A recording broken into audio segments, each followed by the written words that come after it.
વિદ્યાર્થી મિત્રો, આજે આપણે ધોરણ 7 ની અંદર વિષય ગણિતની અંદર પ્રશ્ન 2 બ એનું સંપૂર્ણ સોલ્યુશન આ વિડીયોમાં આપણે કરવાના છે. વિદ્યાર્થી મિત્રો, આગળની વિડીયોમાં આપણે પ્રશ્ન 2 અ ક અને પ્રશ્ન 3 નું સોલ્યુશન કરી ચૂક્યા છીએ, પરંતુ આપણે પ્રશ્ન 2 છે બાકી રહી ગયું હતું, તો અત્યારે આપણે એનું સોલ્યુશન લઈને આવ્યા છીએ. એમાંથી આપણે સૂચના મુજબ લખવાનું છે. એમાં આપણને આલેખો આપેલા છે. પહેલું છે કે એક વિદ્યાર્થીના પ્રથમ સત્ર અને દ્વિતીય સત્રના પરિણામ આપેલ છે. યોગ્ય પ્રમાણમાં લઈ ત્રિલંબ આલેખ આપણે દોરવાનું છે. અહીંયા વિષયો આપેલા છે. પ્રથમ સત્રના અંગ્રેજી, હિન્દી, ગણિત, વિજ્ઞાન અને એના જે ગુણ છે 100 માંથી. પ્રથમ સત્રના 100 માંથી અને દ્વિતીય સત્રના 100 માંથી. તો અંગ્રેજીમાં 65 અને 68, 70 અને 66, 86 અને 94, 78 અને 84, 74 અને 74 છે. હવે આપણે શું કરીશું વિદ્યાર્થી મિત્રો, y-અક્ષ પર આપણે પ્રમાણ માપ લઈશું. તો પ્રમાણ માપ y-અક્ષ પર 1 સેમી બરાબર આપણે 10 ગુણ લઈ લઈશું. અને પ્રથમ સત્ર માટે આપણે આ પ્રકારનો આલેખ દોરીશું. લીટી વાળો અંદર સ્તંભની અંદર આપણે આડી લીટીઓ દોરીશું. એ પ્રથમ સત્રના ગુણ દર્શાવશે, જ્યારે લીટી વગરનો જે આપણે સ્તંભ છે એ દ્વિતીય સત્રના માર્ક્સ દર્શાવશે. હવે વિદ્યાર્થી મિત્રો, આપણે આ મુજબ છે એ પ્રમાણમાં y-અક્ષ ઉપર આપણે દર્શાવી દઈશું. અહીંયા સૌથી પહેલા 0, 0 પછી 10, 20, 30, 40 એ રીતે આપણે ક્રમશઃ ગોઠવી દઈશું. અને આ બાજુ આપણે લખીશું ગુણ લખી દઈશું આ બાજુ y-અક્ષ ઉપર, જ્યારે આ બાજુ છે આપણે વિષયોના નામ એવું લખી દઈશું નીચે. અને અહીંયા આપણે વિષયો લખી દઈશું અંગ્રેજી, હિન્દી, ગણિત, વિજ્ઞાન, સમાજ. હવે અંગ્રેજીના ગુણ માટે આપણે સૌથી પહેલા જોઈએ તો અંગ્રેજીના ગુણ કેટલા છે વિદ્યાર્થી મિત્રો પ્રથમ સત્રની અંદર? તો 65 છે પ્રથમ સત્રમાં અને દ્વિતીય સત્રમાં 68 છે. તો આપણે શું કરીશું, પ્રથમ સત્ર માટે આપણે 65 ઉપર લઈ જઈશું. આ જે સ્તંભ છે 65 સુધી લઈ જઈશું અને એના ઉપર આપણે લીટીઓ કરી દઈશું, એટલે પ્રથમ સત્રના થઈ જશે. અને જ્યારે દ્વિતીય સત્રમાં 68 ગુણ છે, તો આ જે બીજો સ્તંભ છે એ આપણે 68 સુધી લઈ જઈશું અને આ રીતે એને દોરી દઈશું. એટલે આ પ્રથમ સત્રના 65 માર્ક દર્શાવશે અને આ જે સ્તંભ છે જેમાં લીટીઓ દોરેલી નથી એ 68 માર્ક્સ દર્શાવશે દ્વિતીય સત્રના. કારણ કે આપણે અહીંયા લખ્યું પણ છે કે પ્રથમ સત્ર છે, લીટી કરેલું છે પ્રથમ સત્ર, અને જે ખાલી ખાનું છે એ દ્વિતીય સત્રનું છે. એ જ રીતે હિન્દીમાં પણ આપણે ક્રમશઃ જોઈશું. હિન્દીમાં કેટલા છે, તો પ્રથમ સત્રમાં આપણને 70 જોવા મળે છે અને દ્વિતીય સત્રમાં 66 જોવા મળે છે. તો આપણે પહેલું સ્તંભ છે પ્રથમ સત્રનો 70 સુધી લઈ જઈશું આપણે, અને આ બાજુ 66 છે તો આપણે 66 સુધી લઈ જઈશું. એના પછી ગણિતમાં પણ એ પ્રમાણે જે માર્ક્સ છે એ પ્રમાણે આપણે જોઈને અહીંયા છે 86 અને 94, તો 86 અહીંયા પહેલા સત્રમાં 86 સુધી લઈ જઈશું અને બીજા સત્રમાં 94 છે તો 94 સુધી લઈ જઈશું. એના પછી વિજ્ઞાનમાં 78 અને 84 છે, તો અહીંયા 78 સુધી લઈ જઈશું અને આ બાજુ 84 સુધી. આ રીતે આપણે દોરતા જઈશું એટલે આપણું આલેખ છે, ત્રિલંબ આલેખ છે, તૈયાર થઈ જશે. સમાજમાં 76 અને 74, તો પ્રથમ સત્રમાં 76 છે તો 76 સુધી લઈ જઈશું, દ્વિતીય સત્રમાં 74, 74 સુધી લઈ જઈશું. તો આ રીતે આપણો જે આલેખ છે વિદ્યાર્થી મિત્રો અહીંયા તૈયાર થઈ જશે. એના પછી આગળ છે બીજા નંબરનો આલેખ છે એ જોઈએ વિદ્યાર્થી મિત્રો. એમાં છે નીચે 2018, 19, 20, 21 અને 22 માં વેચાયેલા અંગ્રેજી અને હિન્દી વિષયની ચોપડીઓની સંખ્યા છે. તો જો વર્ષ આપેલા છે 2018, 19, 20, જે આપણે અહીંયા આપેલું છે આપણે લખી દીધું છે. અહીંયા અંગ્રેજી માત્ર અંગ્રેજી છે એ વિષયની પુસ્તકો છે આટલા વેચાયા છે. 2018 માં 360, 2019 માં 420, 2020 માં 450, 21 માં 630 અને 2022 ની અંદર 540. જ્યારે હિન્દીના પુસ્તકોની પણ સંખ્યા આ રીતે ક્રમશઃ દર્શાવેલી છે. હવે આપણે અહીંયા પ્રમાણ માપ પહેલા સૌથી પહેલા નક્કી કરીશું. તો આપણે પ્રમાણ માપ 1 સેમી બરાબર 50 પુસ્તકો લઈશું, એ y-અક્ષ ઉપર લઈશું. અને જે અંગ્રેજીના પુસ્તકો છે એના માટે આપણે લીટી કરેલું બોક્સ દર્શાવીશું, એટલે કે સ્તંભ દર્શાવીશું. જે લીટી કર્યા વગરનું છે એ હિન્દી વિષયનું દર્શાવશે.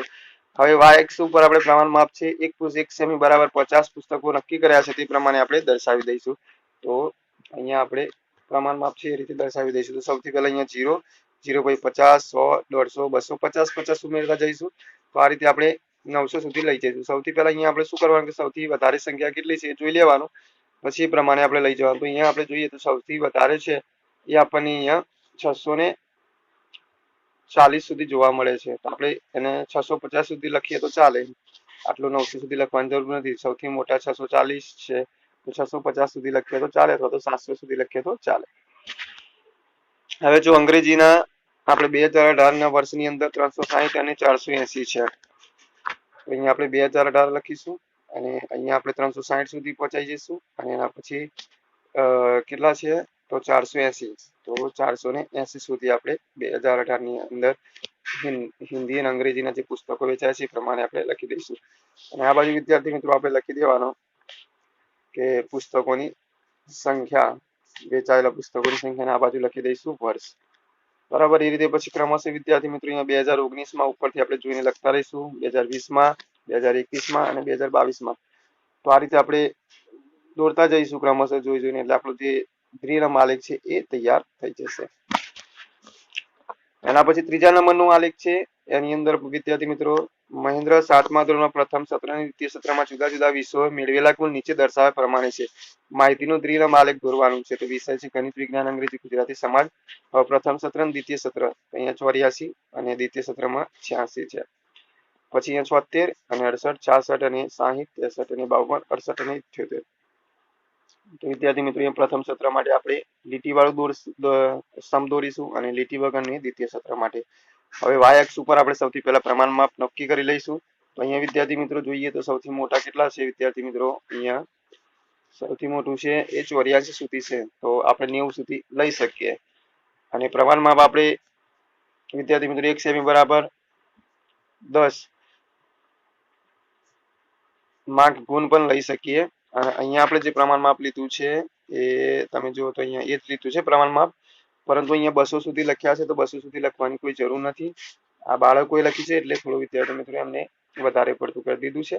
પરંતુ અહીંયા મોટી સંખ્યા આપણે ધ્યાનમાં લેવાની, તો 84 છે તો 90 સુધી તમે કરી શકો. અથવા તો આપણે જાણીએ છીએ કે દરેક વિષયના ગુણ છે 100 સુધી હોય તો આપણે 100 સુધી કરવાનું. અહીંયા પ્રમાણમાં આપણે 1 સેમી બરાબર 10 સેમી લઈ જવાનું. હવે એ પ્રમાણે આપણે સ્તંભ છે દોરી દઈશું. આ જે લીટી કરેલા જે સ્તંભ છે વિદ્યાર્થી મિત્રો એની અંદર આપણે ગણિતના ગુણ પ્રથમ સત્રના અને આ લીટી કર્યા વગર છે દ્વિતીય સત્ર દર્શાવે છે. દરેકમાં પ્રથમ ખાનું છે પ્રથમ સત્ર દર્શાવે છે અને બીજું ખાનું છે દ્વિતીય સત્ર દર્શાવે છે. અને ક્રમશઃ આપણે અહીંયા માર્ક્સ જોઈને અહીંયા આપણે લખતા જઈશું. પ્રથમ સત્રમાં અહીંયા જો ગણિતમાં 84 86 તે પ્રમાણે સ્તંભ થશે. વિજ્ઞાનમાં 76 68 તે પ્રમાણેનું સ્તંભ આપણે દોરેલું છે. પછી અંગ્રેજીમાં એ રીતે ક્રમશઃ જોતું જવાનું અને સ્તંભ છે આપણું તૈયાર કરતું જવાનું. તો આપણો આલેખ છે એ તૈયાર થઈ જશે.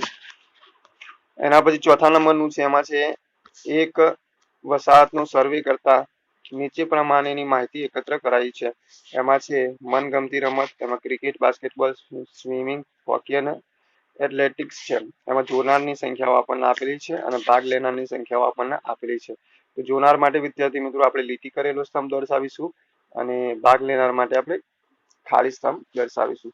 હવે વિદ્યાર્થી મિત્રો પ્રમાણ માપ આપણે લઈ લઈશું. તો અહીંયા સૌથી મોટી સંખ્યા જોઈએ તો વિદ્યાર્થી મિત્રો અહીંયા 1160 છે એટલે આપણે 1200 સુધી લઈ શકીએ. તો વિદ્યાર્થી મિત્રો અહીંયા આપણે જે પ્રમાણ માપ છે એ આપણે 1 સેમી બરાબર 100 લઈ લઈશું. 1 સેમી બરાબર 100 વ્યક્તિઓ આપણે લઈ લઈશું બરાબર.